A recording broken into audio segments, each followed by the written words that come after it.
BUMNisasi adalah usaha pemerintah mencari uang. Hal ini merupakan bisnis gaya pemerintahan ala-ala sosialis komunis yang umum dilakukan. Misalnya Cina, Tiongkok. Untuk jalannya BUMN yang efektif, pemerintahnya harus sedikit otoriter. Dan apakah Indonesia mau menjadi ke arah sana? Pemerintah otoriter, pemerintah pemaksa kehendak. Nah, kalau otoritarian, baru BUMN jalan dengan bagus. Secara bangunan memang terlihat cepat pakai BUMN, tapi mutu dan kesadaran servisnya sangat rendah. Yang lebih nggak pas lagi manajemennya dengan gaya kerajaan atau menang. Bukan seperti entrepreneur spiritnya. Organisasinya gemuk, pengambilan keputusannya top down, yang di bawah lambat gerak. Pesan dari bawah sulit sampai ke atas. Kuno banget deh menjalankan bisnisnya. CEO dan direksinya bekerja hanya 5 tahunan. Bagi saya hal seperti ini sulit bisa membesarkan organisasi. Nggak bisa lah menjalankan bisnis yang setiap 5 tahun berubah polisinya. Pimpinan diganti, chemistry organisasinya ikut berganti juga. Sulit, sangat sulit bergerak lincah. Yang ada hanya cari aman. Misalnya BUMN BPJS. Saya kasih contoh. Ganti pemimpin, ganti gaya. Ganti style laporan, ganti corporate action. Nggak bisa begitu bisnis itu. Dan bleeding to BPJS. Juga Garuda, juga Pertamina. Lalu pertanyaannya, shareholder BUMN diwakili siapa? Kepemilikan itu menentukan sense of belonging. Kalau jawabannya rakyat Indonesia, rakyat sebelah mana? Orang BUMN sekarang menganggap rakyat Indonesia adalah pasar. Dikuras asetnya, dikeduk tenaganya. Terus misalnya dari 116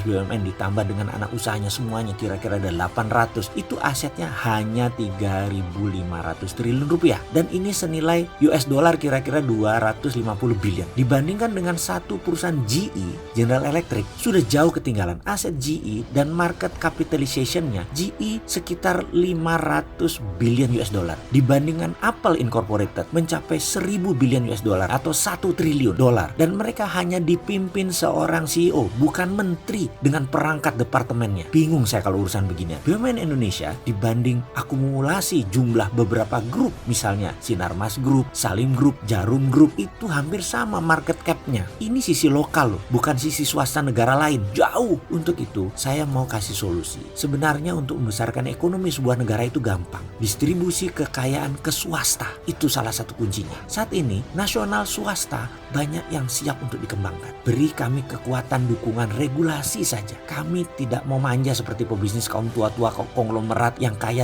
dari zaman Soeharto sampai sekarang, yang pandai memanipulasi bankers. Nggak perlu kayak mereka. Dan bankers yang dikerjain mereka itu bank plat merah lagi. Bankers yang dikerjain oleh para konglomerat tua itu masih begitu aja gaya cara mengelola perusahaannya. Kami nggak akan tiru gaya itu. Udah kuno gaya itu. Beri kami regulasi yang memihak pada bisnis kami. Dan bukan kami saja yang beruntung. Semua stakeholder warga negara akan diuntungkan dengan strategi ini. Solusi ini tidak rasialis, tidak segmentasi. Solusi kami tidak pilih-pilih. Kebijakan apa yang saya maksud? Oke Pak Presiden, boleh saya minta waktu berdua? Yuk kita jagongan Pak. Sarungan sambil nunggu maghriban. Mau saya kasih solusi cepat. Tapi maaf, BUMN-nya gaya baru, nggak seperti sekarang. Kita ubah BUMN gaya baru. Ini strateginya. Namanya proyek swastanisasi nasional. Nah bagaimana? Mau jogongan sama saya Pak Presiden? Kayaknya enggak ya. Kasihan deh gue ini. Kayaknya ngarep banget. Mana mau beliau ketemu Sontoloyo ini. Wes lah, kalau nggak dianggap, ya udah saya ngomongin ke publik aja bagaimana. Jangan dibilang saya ini pengkritik nggak pakai solusi. Enggak loh ya.